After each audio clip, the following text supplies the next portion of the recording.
Muy buenas, ¿qué tal? Bienvenidos, yo soy Pablo Bueno y esto es Talento Luso, la casa del fútbol portugués, y en el vídeo de hoy vamos a hablar de los rivales de los equipos portugueses en las competiciones europeas, porque ya se conocen los de la fase previa a los octavos en Europa League y Conference y lo de los octavos en la Champions League. Empezamos.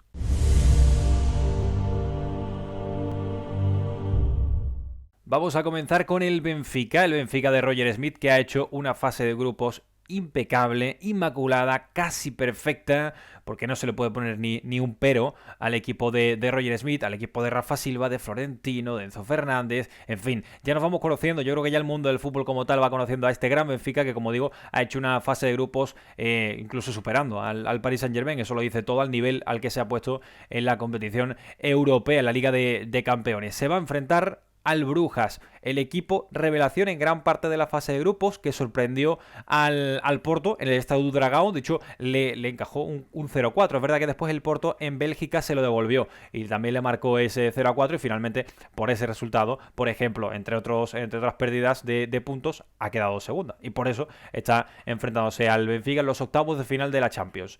Favorito a priori el Benfica, sin ningún tipo de duda. Es verdad que son las dos sensaciones de la fase de grupos, pero el Benfica sí que ha mantenido la regularidad. El Brujas finalmente se cayó un poco y por eso, como digo, se enfrenta. Hay un precedente, el último precedente de este Benfica en cuartos de final, si consiguiese pasar, y es en la temporada 2015-2016, cuando jugó contra el Bayern. Es la última vez que llegó a cuartos. La verdad es que sería muy bonito ver al Benfica nuevamente llegar a cuartos, y bueno, veremos a ver, ¿no? Que si pasa, evidentemente, quién le pudiese tocar, incluso si cabe la posibilidad de llegar a semifinales, que para un equipo portugués, bueno, pues ya queda muy muy lejos, ¿no? Lo que hizo el Porto a principios de siglo. El Porto, ¿qué rival tiene el Porto? El Inter de Milán. Un partido especial para quién, para dos personas. Bueno, para más seguramente, pero para dos personas especialmente.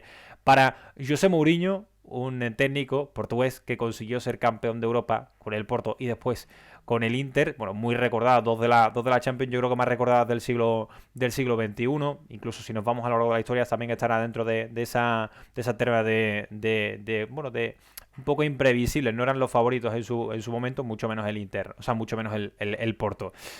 Partido especial para quién también, para Sergio Conceição, técnico del Porto, que fue jugador del Inter, entre otros equipos. También jugó allí en Italia en la Lazio, pero jugó un par de temporadas en el Inter, así que imagino que será un poquitito más especial, aunque no fue tampoco allí ninguna figura importantísima. Pero bueno, entiendo que siempre es un poco especial enfrentarte a un equipo del que formaste parte. El Inter de Milán, que ha superado en la fase de grupos al Barcelona, que lo ha dejado y lo ha relegado a la Europa League, donde por cierto va a jugar un grandísimo partido ante el Manchester United de Cristiano. No repercute el vídeo de hoy, pero no está nada mal citarlo. El Inter, como digo, es verdad que ha relegado al Barça a la tercera posición, pero tampoco ha hecho una grandísima fase de grupos. No se puede decir que venga crecido el Inter.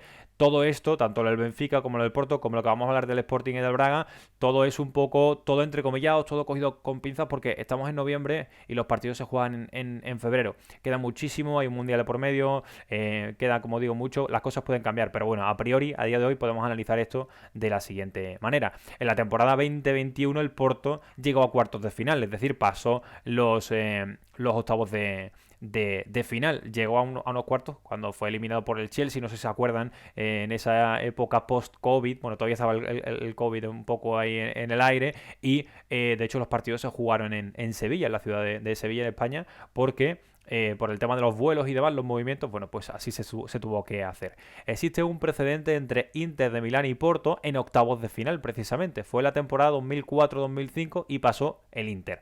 1-1 quedaron en Portugal y 3-1 en Italia. Por eso pasó el equipo de la ciudad de Milán. En aquel Porto estaban jugadores como Vitor Bahía, Costinha, Maniche y compañía, ¿no? Y muchos más. Todavía quedaban algunos de aquel Porto campeón de Europa.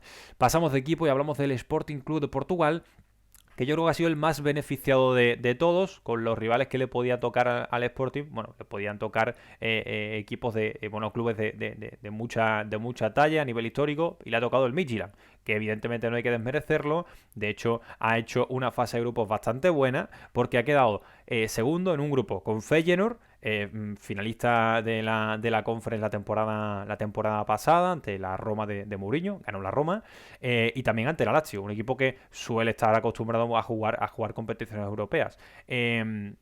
ha quedado por atrás del Feyenoord, por delante del Lazio, pero es que los 4 equipos, además, el Sturm Graz también, de Austria, los 4 han quedado con 8 puntos, todos igualados a puntos. Evidentemente se han tenido que ir a criterios de desempate para poner el primer, segundo, tercer y cuarto clasificado. Así que no hay que desmerecer ni muchísimo menos al Midtjylland. ¿Qué pasa? Un punto muy, muy, muy a favor del Sporting. En Dinamarca se para la competición.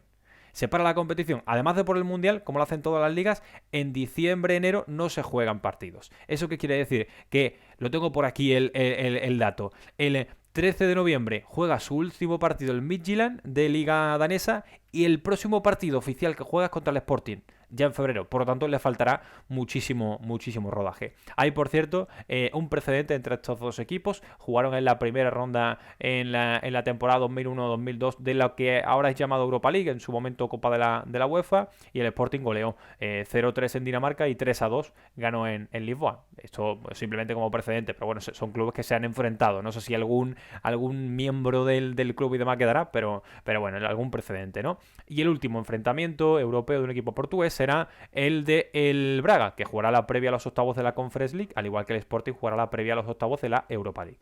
Al Braga ha sido el equipo, bueno, con menos suerte, evidentemente. No se puede tener suerte siempre. Algunas veces tienes la cara buena de la moneda y otras veces no. Y el Braga se va a enfrentar ante la Fiorentina, que era el peor equipo que le podía tocar, es decir, el más difícil. También yo creo que el Braga era el más difícil para la Fiore, eran los dos cocos, digamos, de un poco del sorteo, y se han enfrentado entre sí.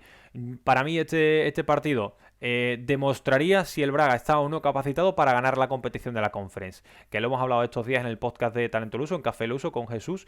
Pues ahora te conviertes en uno de los candidatos a ganar el título. Entonces, ¿cuál es el debate? ¿En qué me centro? ¿En los millones de la Champions o en un título europeo? Es un tema bastante complicado.